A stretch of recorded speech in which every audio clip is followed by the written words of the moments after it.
Marker. It is a story about forgiveness, most of all, first and foremost. But it's also a story about nature and what happens to nature if you offset it, if you don't listen to your natural instincts. So the bear comes in there in that part of the story, and it's about the need to be free and be following your natural instincts, really. I think it might rain today. You haven't been right about the weather since 1972. Einar and Mitch lived life by their own rules. Nice wheels, Einar. I like the flag. Without an orange flag like that, you might look ridiculous. But they never expected their time would be interrupted by someone on the run from the past. I don't want you here. I don't want to be here either. It's yours? She's yours, too. Telling me I have a grandchild? Einar, please. Just till I can earn enough to get us out of here. Characters like the one I play are characters that I grew up understanding pretty well. So it wasn't like I had to invest anything other than my own experience with having been around characters like this quite a bit. And then the other attraction was Lasse, who I wanted to work with. I liked his sensitivity and I liked his sensibility as a filmmaker. So the combination of working with Morgan and Jennifer and Lasse and a script that was already quite good and strong. A trauma creates a change in you, physical trauma like that.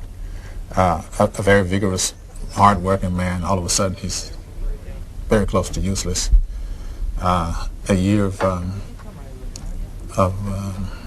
reflection.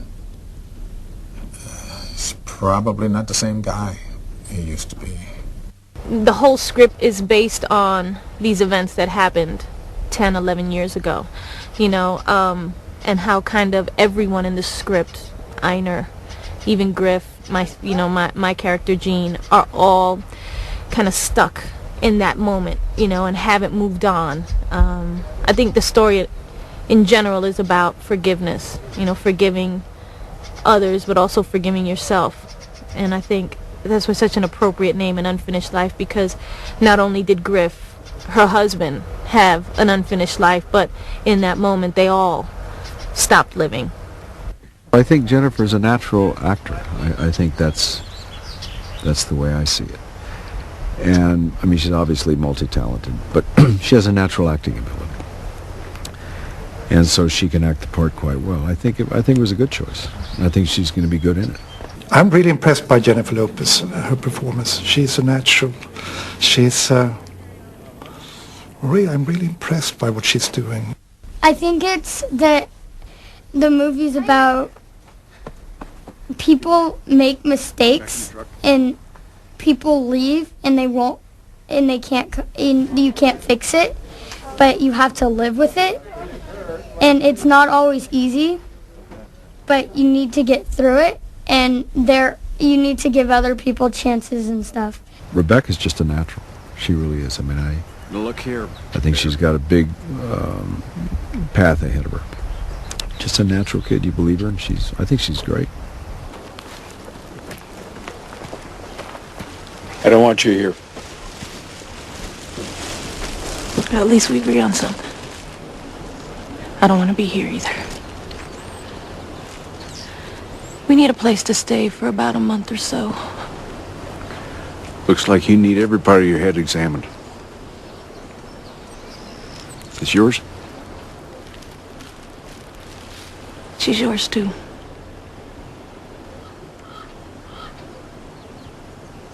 Telling me I have a grandchild I don't know about? I'm telling you, I was pregnant at Griffin's funeral. And when Jean and Griff show up, my character and Becca's,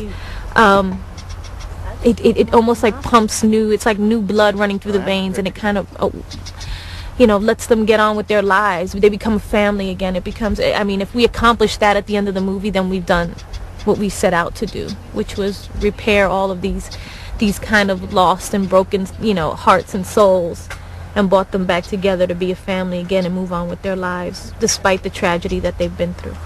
So when Jean shows up, it's like gears are shifted, you know. We either speed up or we slow down, but we change pace.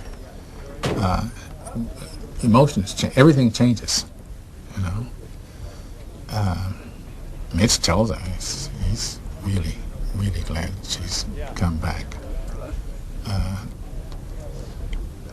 She's the unfinished part of Ina's life. Well, understanding Einar has a lot to do with understanding the American character of the West, particularly years and years ago. It's not to be found too often nowadays. But it's a character built on a kind of stoic sensibility, a kind of strength, because you had to have it in order to exist. And his stubbornness is also a pretty strong factor. You live by your word, you live by a peculiar kind of code of honor. He brings his experience of the American West. He brings a lifetime of having met these people and knowing these people, and I think he brings that to the screen. What's that?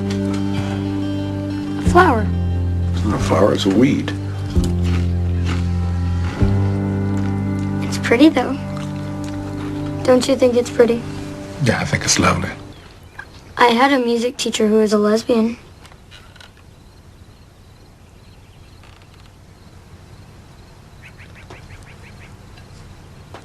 You guys are gay, right?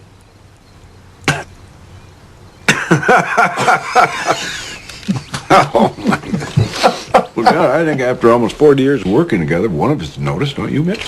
Well, Ina, I always thought you had really lovely hands. You did? Yeah. You never told me that. I mean, it's cool. Everybody needs love. Whoa. You got that part right, little girl. Morgan Freeman has a natural ability to, he just oozes wisdom and intelligence, doesn't he, as a person, and that's just right for this character.